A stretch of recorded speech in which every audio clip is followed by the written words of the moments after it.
De ielstiekelbieter of groene glazenmaker libbet in Friesland vooral om de Burgermermar en de Leienhinnen. Staatsbosbeheer is daarom in die gebieden maar vrijwilligers op zoek naar de libellensoort. Dat jouwt dus weer informatie over hoe die soort zich gedraagt.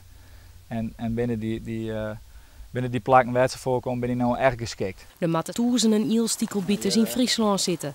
Het aantal is flink aannaam als je bedenkt dat het een eeuw waarom honderdduizenden of misschien wel miljoenen wienen.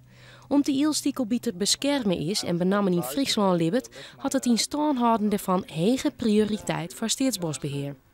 Zou de ielstiekel uit Friesland verdwijnen, dan zou deze soort voor de wereld misschien wel verlengen.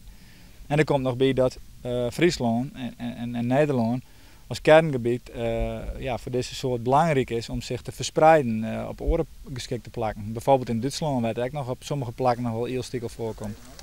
Hier in de Atsmapolder bij Sculenborg zitten nou nog aardig wat ielstiekelbieters. Maar de insecten worden bedriegen door het verdwijnen van de ielstiekel. Het is de jinnigste plant die de libellen de aaien oplaait. Eigenlijk maakt het deze plant van water wel aan. En dat is op zich natuurlijk iets heel bijzonders. En daar reageert de natuur ook heel sterk op. Dus uiteindelijk maakt de natuur het zelf wel, maar ja, we leven nu in een tijd dat we het beheren moeten. Want je zag ook wel, er zijn dwarsletten, dat is eigenlijk zo haast loon. Dus ja, daar moeten we haast eens een keer een kraan in zetten, want anders dan wordt het loon en dan is de ielstiekel fjord.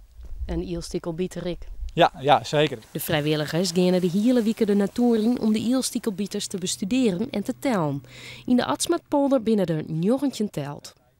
Het verwondert mij dat we hier sapvolle vinden in deze Atsmapolder. Ik inventariseer dus van vogels en zo wel vaker. Nou, en dit is weer iets oors en dat lijkt mij dus ook wel interessant. In dit hier docht Staatsbosbeheer verslag van de tellingen.